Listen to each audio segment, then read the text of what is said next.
OK.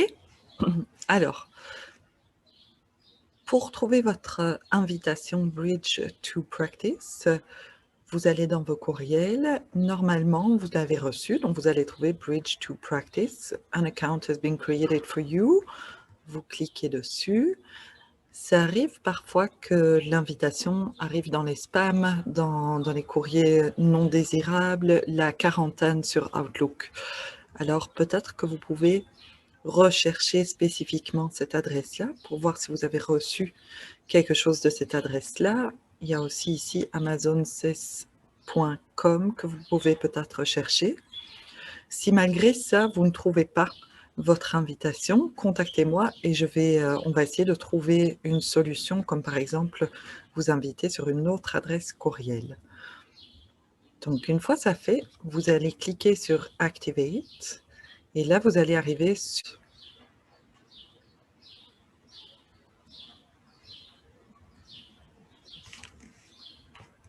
Je vais créer un mot de passe.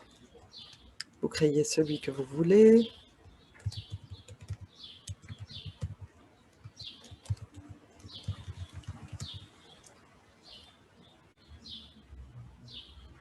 Hop. Et vous allez arriver sur cette fenêtre-ci.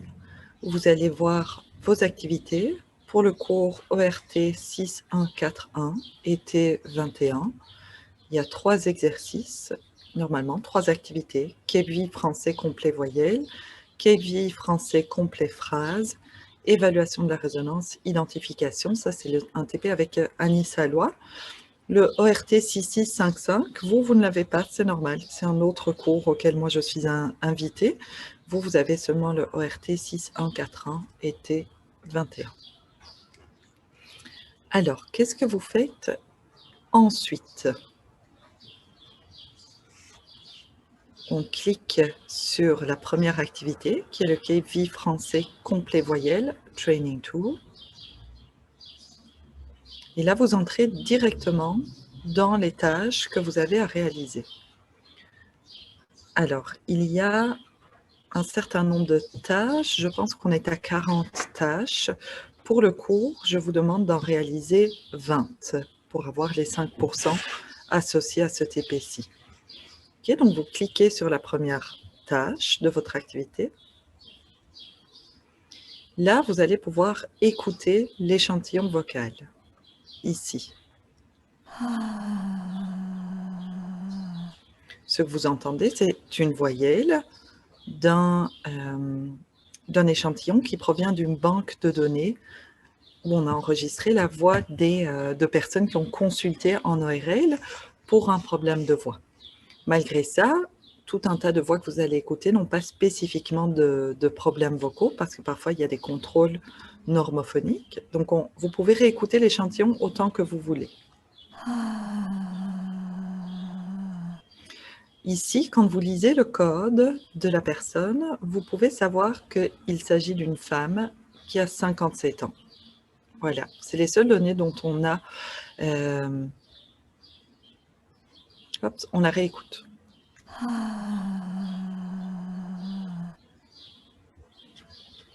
Maintenant, votre tâche, c'est d'aller coter la KPI. D'accord? Donc, est-ce que vous trouvez que la sévérité globale de cette voix est plutôt légère, modérée, sévère? D'accord? Ici, c'est le maximum, c'est la sévérité globale la plus élevée que vous pouvez imaginer. Ici, ce serait une voix tout à fait typique. Moi, je mettrais la mienne plutôt ici pour cette personne.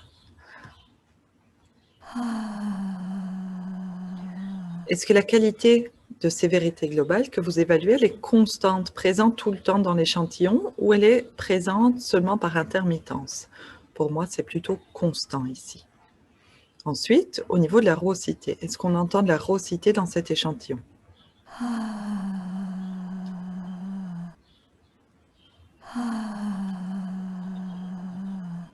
Moi, j'entends un peu de raucité. C'est pas ça la caractéristique la plus flagrante de cette voix, mais il y a néanmoins un peu de raucité selon moi, qui est présent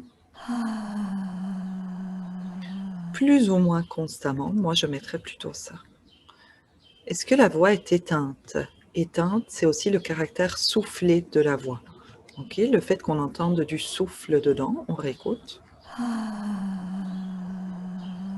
Oui, pour moi, c'est la caractéristique principale de cette voix-là. On entend énormément de souffle dans cette voix, de manière constante. Est-ce que cette voix est forcée?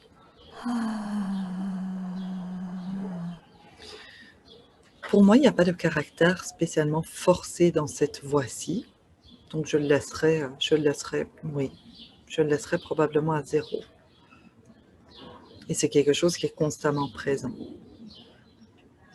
Si on entendait du forçage dans cette voix, on entendrait... Voilà ce que moi je m'attends avec du forçage dans une voix soufflée. Ici, on entend quelque chose de plutôt pas forcé, presque asthénique, je dirais, avec un manque de force. Ok. Rappelez-vous que je vous invite vraiment à imiter les voix que vous entendez pour ressentir dans votre propre larynx ce que vous faites quand vous essayez de les imiter. La tonalité, pour moi, il n'y a rien de spécial avec cette tonalité-là. Elle n'est pas excessivement grave, ce n'est pas une voix excessivement aiguë. Moi, je ne passe pas mon temps à juger beaucoup des problèmes de tonalité. Je trouve que c'est très délicat. Quand on est en présence de dames de rein, par exemple, où on a vraiment une voix très très grave par rapport à ce qu'on peut attendre d'un larynx féminin, on va peut-être écrire par exemple que la tonalité est basse, puis on va juger de est-ce qu'elle est très basse ou un petit peu basse, mais majoritairement la tonalité des voix qu'on entend va être dans ce qui est attendu pour une voix normale. Pour moi, c'est constant. Au niveau de l'intensité, on réécoute.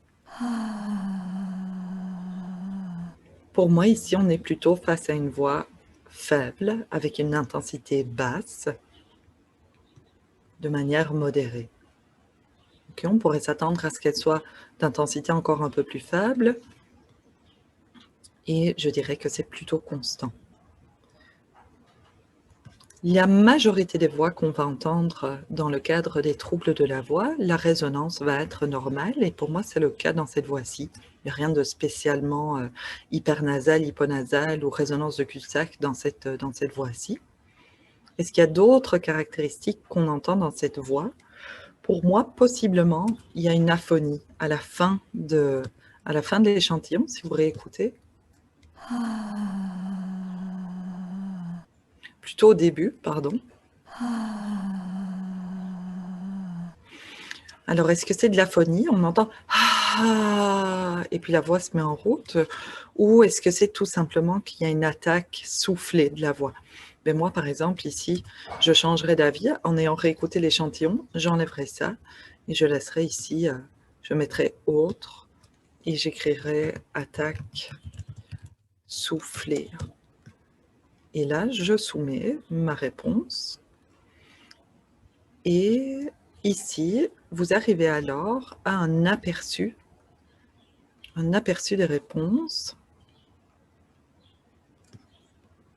ou dans l'aperçu des résultats.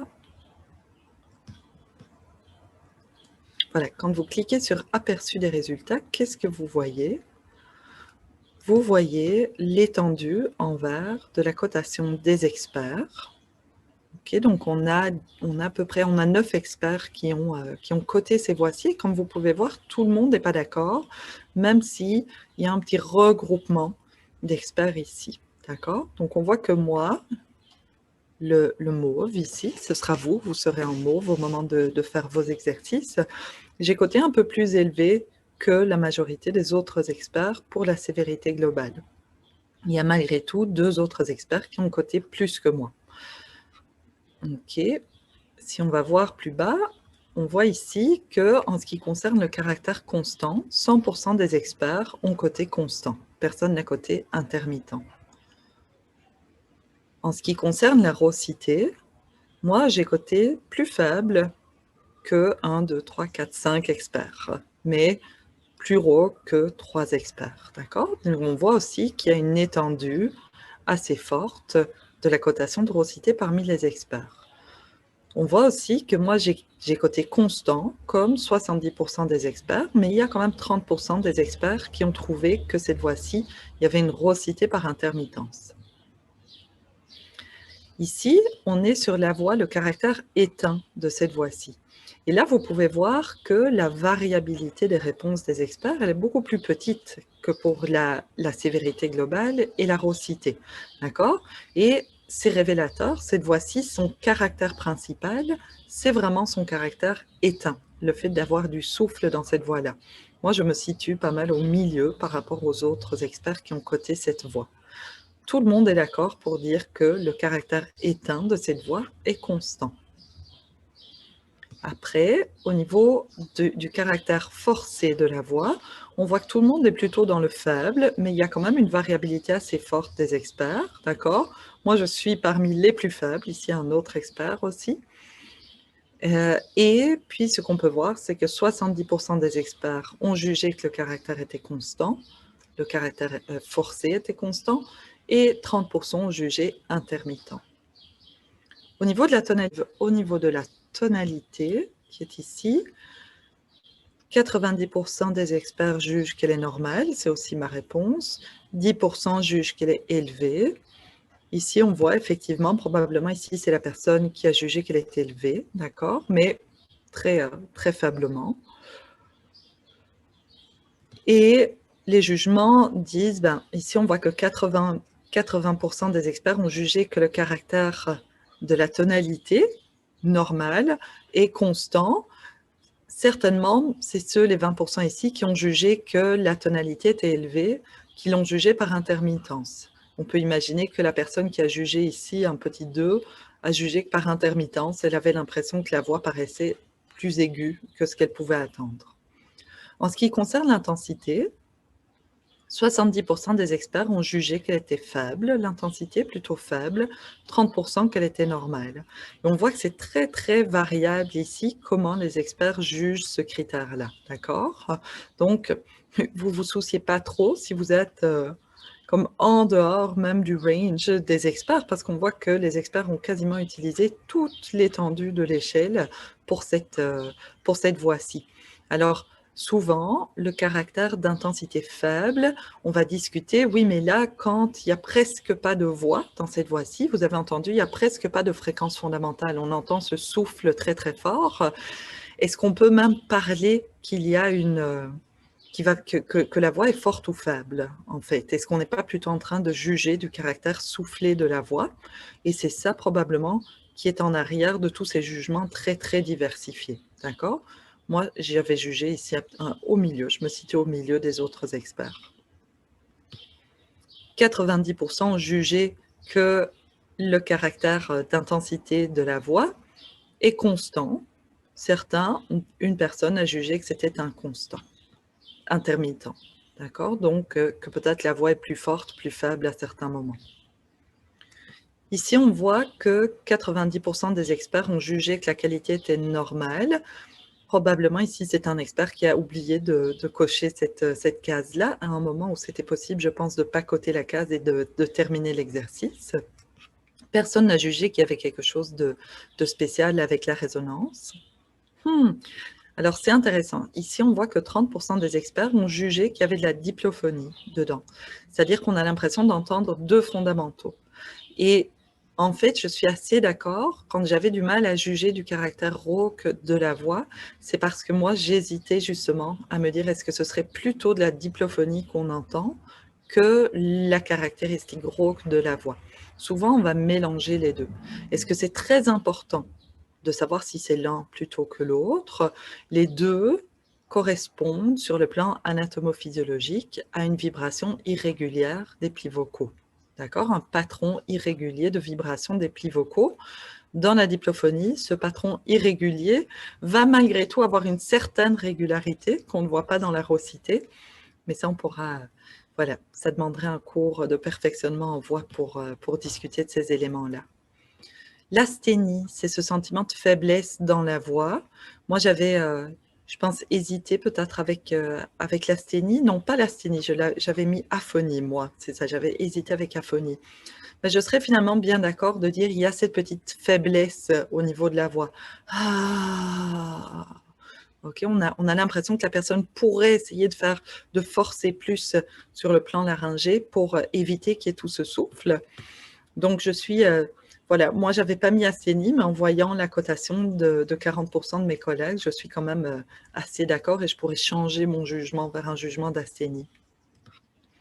Tonalité instable, 50% des personnes ont jugé ça.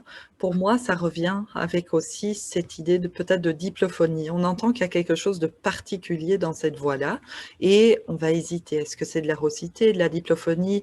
Est-ce que c'est la tonalité qui est instable? En tout cas, ce qu'on voit, c'est que de manière générale, cette voix-ci, sur le plan de la tonalité, il y a quelque chose de particulier. Autre, oui, des personnes ont coté autre. Donc, nous, on avait écrit, moi, j'avais écrit attaque soufflée. Qu'est-ce que les autres experts ont écrit? Presque constamment éteint, mais à des degrés variables. Tension variable, tonalité semble normale pour ce qu'on perçoit. Noté intermittent parce que pas toujours perceptible. À mon avis, donc la tonalité, on n'entend pas toujours la voix. Comme moi, j'avais à un moment donné dit, ah, est-ce qu'on a une petite aphonie là au début? On n'entend pas du tout la voix. Okay, donc ça, cet expert-là a jugé alors que la tonalité était normale, mais de manière intermittente. Forcée, surtout à l'initiation de la phonation, et en particulier dans le souffle. Peut-on parler de tonalité normale pour décrire l'atonie de fond, même lorsqu'on perçoit de la diplophonie? Doit-on obligatoirement cocher tonie instable en présence de diplophonie intermittente? Donc ici, ce que vous voyez, c'est des questionnements d'experts qui ont coté ces voix-là. Ces experts-là travaillent dans un groupe de travail pour le moment qui essaye d'établir justement des critères plus clairs sur comment utiliser la KV. Et c'est pour ça aussi que l'exercice de ce cours vise vraiment à orienter votre écoute sur tout ce qui est possible d'entendre dans une voix d'un point de vue orthophonique. C'est pas de vous amener à avoir une cotation juste parce qu'on n'a pas de cadre de référence québécois pour dire ce qui est correct ou pas correct d'entendre. D'accord? Donc, c'est quelque chose qui est en développement. L'exercice ici, c'est vraiment vous initier à l'écoute des voix d'un point de vue orthophonique. Quand vous avez terminé de voir comment les experts ont coché, vous pouvez passer à la tâche suivante. Et là, vous avez tout simplement un deuxième échantillon.